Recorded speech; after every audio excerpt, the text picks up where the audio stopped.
Hi, and welcome to Writing Essentials with Mrs. Benson. Today, in this video, we will be talking about the skill of performing how, why analysis when you're performing a literary analysis. So, when you're writing a literary analysis essay, and we present quoted material, what do we say about that quote, or what do we say about the textual evidence that's in front of us?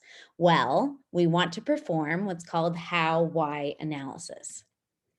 So, after providing textual evidence or quotes, in other words, in your writing, it is vital that you thoughtfully comment on it. So, you can't just give a quote and expect your reader to understand why you put it in there and how it's significant or relevant to the point you're trying to make. You need to state that relevancy, you need to state that significance.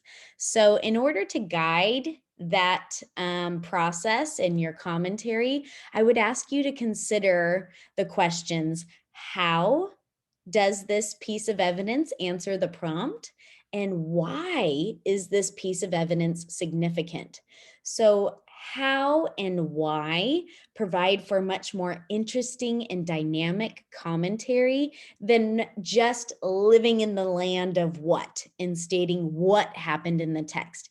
When you just state what, you're only giving me summary.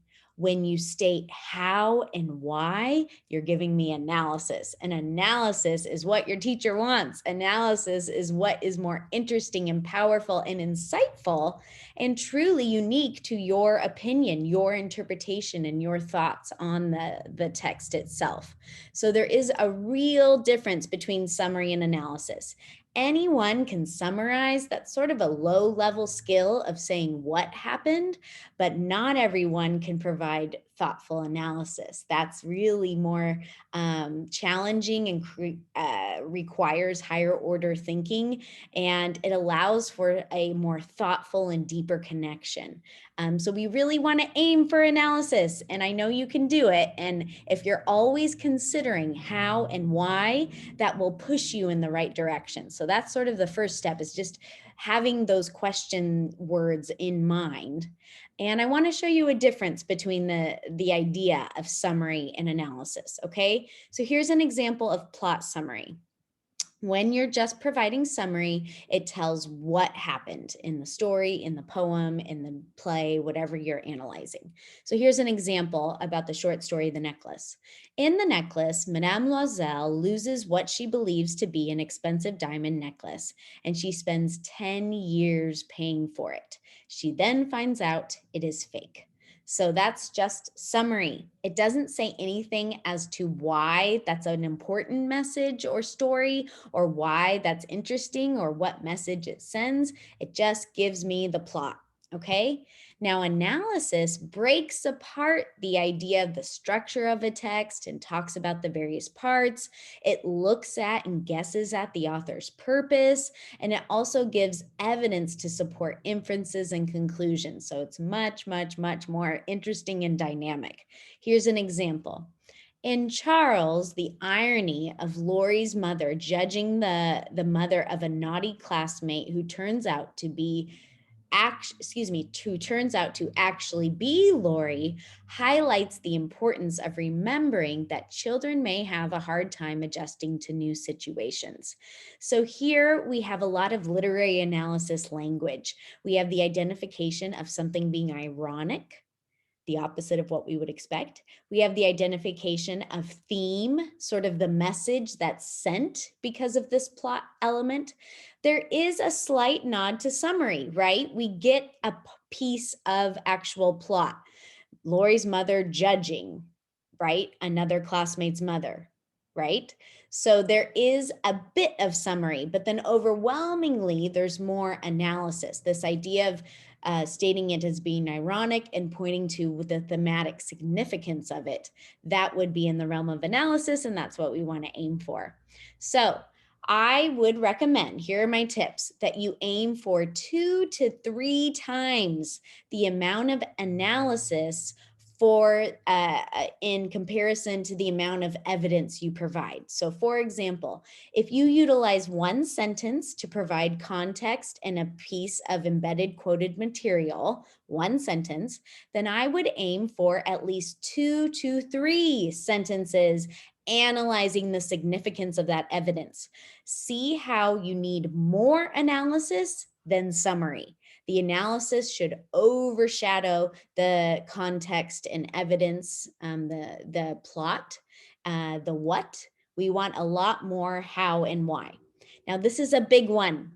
Number one error students make is to begin their commentary, to begin their discussion of significance by something like, this quote shows, or this demonstrates.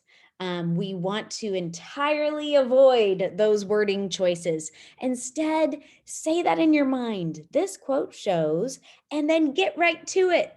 In your analysis, just state the significance of the evidence. This quote shows sounds very formulaic, and it can be, imagine an English teacher reading essay after essay where students are using that sentence starter over and over and over again. It starts to sound a little stale and overused and not very dynamic and powerful. So we just want to avoid it altogether. Think it in your head, but then go to just typing right away significance.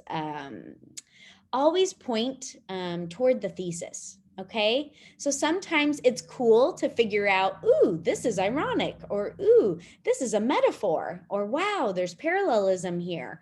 But we don't want to just go on a rant of listing literary devices and how we found them. The point is to connect those literary devices, those literary elements and tactics that an author uses, and connect them to a bigger purpose, the meaning of the work as a whole, the purpose of your prompt, what the question is asking for, what you've outlined in your thesis that you're going to prove. So always keep in mind that your essay should be moving in one direction.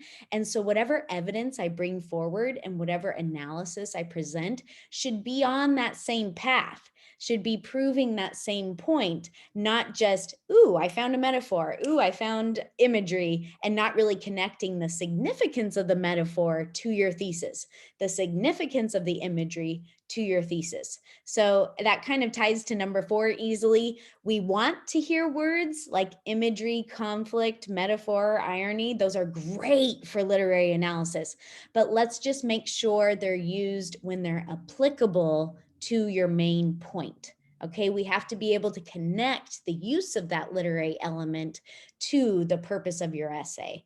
Lastly, this is super important because it's an easy fault to make. We want to remain, when we're performing literary analysis, in present tense. Okay, so you need to skillfully manipulate your language to remain in the present tense. This can get tricky at times if characters pass away, or it's something that happened in the past, context-wise with the setting. So just make sure you're aware that you can, and there's always a way to remain in present tense, and make sure you don't shift tenses, because that gets quite confusing for a reader and too cumbersome. We don't want to make it difficult for a reader to understand what we're saying. So if we stay, it's called the literary present. If we stay in the present throughout, it's a lot easier to understand.